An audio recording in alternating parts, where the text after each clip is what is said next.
નમસ્કાર મિત્રો, સ્વાગત છે તમારું આજના એક નવા વિડીયોની અંદર. મિત્રો, અમારી ચેનલને તમે હજુ સુધી સબસ્ક્રાઇબ ના કરી હોય તો સબસ્ક્રાઇબ કરો અને બાજુમાં આપેલું બેલ આઇકન જરૂરથી દબાવો કે જેથી તમને અમારા વિડીયો સૌથી પહેલાં મળતા રહે. મિત્રો, વિડીયોની અંદર તમે હ્યુન્ડાઈ ક્રેટા એસએક્સ ગાડી જોઈ રહ્યા છો. આ ગાડી છે વેચવાની છે.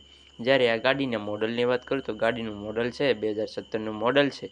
2 ઓનર ગાડી છે અને હા, આ ગાડી છે તમને પ્યોર ડીઝલમાં જોવા મળશે. આ ગાડી છે ખૂબ જ કાળજીપૂર્વક સાચવેલી ગાડી છે. જ્યારે આ ગાડીની કિંમતની વાત કરું તો ગાડીની કિંમત છે ₹8 લાખ રાખવામાં આવી છે. તેમાં તમને થોડા ઘણા પ્રમાણમાં ફેરફાર કરી આપવામાં આવશે તેવું ગાડીવાળા માલિક જણાવે છે. જ્યારે આ ગાડી છે એ company colour, company fitting engine તથા તેમાં તમને કોઈપણ પ્રકારનો ફોલ્ટ જોવા નહીં મળે અને આ ગાડી છે ફૂલ જવાબદારી સાથે વેચવાની છે. જ્યારે આ ગાડી છે કેટલા કિલોમીટર ચાલી છે તે જણાવું તો આ ગાડી છે 1,70,000 કિલોમીટર ચાલેલી ગાડી છે. જ્યારે આ ગાડીનો વીમો પણ ચાલુ છે તેવું ગાડીવાળા માલિક જણાવે છે. જ્યારે આ ગાડીના લોકેશનની વાત કરું તો આ ગાડી છે તમને બાયડમાં જોવા મળશે. જ્યારે આ ગાડીવાળા ભાઈનો કોન્ટેક્ટ નંબર છે નંબર 90,870,86,374. આ ગાડીવાળા ભાઈનો કોન્ટેક્ટ નંબર છે. જ્યારે પણ તમે ગાડીની ખરીદી કરવા જાઓ, ટેસ્ટ ડ્રાઈવ કરવા જાઓ કે જોવા જાઓ ત્યારે ગાડીવાળા માલિકને કોલ કરીને